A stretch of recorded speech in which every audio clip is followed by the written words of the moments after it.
കേരള ചിത്രകലാ പരിഷത്ത് കോട്ടയം ജില്ല Kottayam Lalithakala academy art ഗാലറിയിൽ വർണ്ണസ്മൃതി എന്ന പേരിൽ സംഘടിപ്പിച്ച ചിത്രകാരൻ മോപ്പസാങ് വാലത്ത് അനുസ്മരണ ജലഛായ ചിത്ര പ്രദർശനം സമാപിച്ചു. ചിത്രകാരൻ മോപ്പസാങ് വാലത്തിന്റെ 1ാം ചരമവാർഷികത്തിൽ അദ്ദേഹത്തിന്റെ സ്മരണാർത്ഥമാണ് ഫെബ്രുവരി 15 മുതൽ ചിത്രപ്രദർശനം സംഘടിപ്പിച്ചത്. ചിത്രകാരൻ ആർട്ടിസ്റ്റ് മദനൻ പ്രദർശനം കലാമണ്ഡലം ഉദ്ഘാടനം ചെയ്തു. KCP കോട്ടയം ജില്ലാ പ്രസിഡന്റ് ഫാദർ റോയി എം തോട്ടം അധ്യക്ഷനായിരുന്നു. KCP കോട്ടയം ജില്ലാ സെക്രട്ടറി ഉഷാകുമാരി സ്വാഗതം ആശംസിച്ചു. KCP state vice president James Chittilappally മുഖ്യാതിഥിയായിരുന്നു.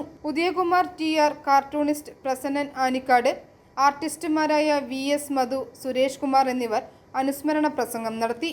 Artist Maupassant വാലത്തിന്റെ ഭാര്യ മിനി മോപ്പസാങ്, മകൻ വാൻഗോഗ് വാലത്ത്, സഹോദരൻ സോക്രട്ടീസ് വാലത്ത്, മറ്റു കുടുംബാംഗങ്ങൾ എന്നിവരും പങ്കെടുത്തു. ജില്ലാ കമ്മിറ്റി അംഗം ശുഭ എസ് നാഥ് നന്ദി അറിയിച്ചു.